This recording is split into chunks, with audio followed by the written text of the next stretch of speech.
दोस्तों वर्ष 1720 से वर्ष 1723 तक ऐसे वर्ष थे जब प्लेग ने पूरी दुनिया को अपने चपेट में ले लिया था। वैसे इस प्लेग की शुरुआत अफ्रीकी देशों से शुरू हुई थी, किंतु इतिहास में झांककर अगर देखेंगे तो इसकी शुरुआत फ्रांस के एक शहर मार्सिले से हुई थी, ऐसा बताया गया है। इस प्लेग की वजह से सिर्फ मार्सिले शहर के लगभग 1 लाख लोगों ने अपनी जान गंवा दी थी, इसलिए उस समय इसका नाम the great plague of Marseille पड़ा। धीरे धीरे इस प्लेग ने पूरी दुनिया पर अपना कहर बरपाना शुरू कर दिया था। प्लेग जैसे खतरनाक बीमारी का सामना एशियाई देशों को सबसे लंबे समय तक करना पड़ा था। उस समय चाइना से लेकर भारत तक हर जगह लाशों के ढेर लगे हुए थे, लेकिन कहते हैं ना, हर बुरे दौर के बाद फिर अच्छा दौर भी आता है। वही हुआ, फिर से सब कुछ अच्छा होने लगा।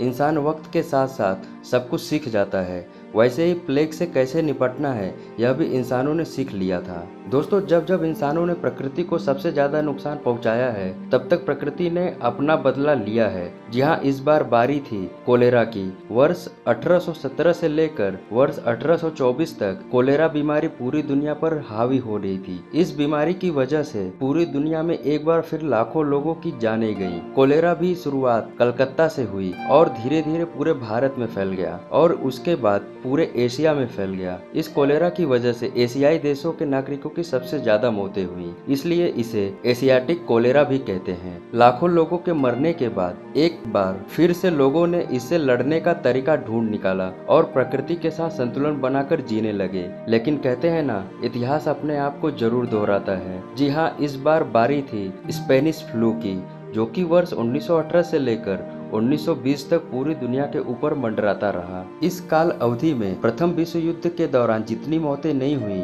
उससे दोगुना ज्यादा इस स्पेनिश फ्लू की वजह से मौतें हुई। पूरी दुनिया में लगभग 5 करोड़ से भी ज्यादा की मौतें सिर्फ स्पेनिश फ्लू से हुई, जिसमें भारत भी शामिल है। मानव इतिहास की ये सबसे बड़ी बीमारी थी जिसमें सबसे ज्यादा मौतें भी हुई थी और लोगों के दिलों को दिमाग पर बहुत बड़ा गहरा असर छोड़ गया था, जिससे लोगों को उभरने के लिए कई साल लग गए। दोस्तों लोग कोरोना वायरस नाम सुनते ही सहम जाते हैं। चाइना के वुहान से शुरू हुई यह महामारी आज पूरी दुनिया में फैल चुका है। इसे कोविड-19 भी कहते हैं। इस महामारी की शुरुआत वर्ष 2019 में ही हो गई थी, लेकिन इसकी चपेट में सब 2020 से आने लगे। आज यह महामारी की वजह से लाखों लोग संक्रमित हो चुके हैं और हजारों लोग मारे जा चुके हैं और अब भी यह बीमारी लोगों को अपना शिकार बनाती जा रही है। दुनिया भर के वैज्ञानिक डॉक्टर्स इसके टीका की खोज में लगे हुए हैं, लेकिन अभी तक सफलता हासिल नहीं हुई है। दोस्तों अगर यह मेरा वीडियो आपको पसंद आया है तो इसे शेयर जरूर करिए और लाइक भी करिए। और दोस्तों यदि मेरे चैनल को आपने अभी तक सब्सक्राइब नहीं किया है तो उसे सब्सक्राइब जरूर कर लीजिए और बेल नोटिफिकेशन को ऑन कर लीजिए।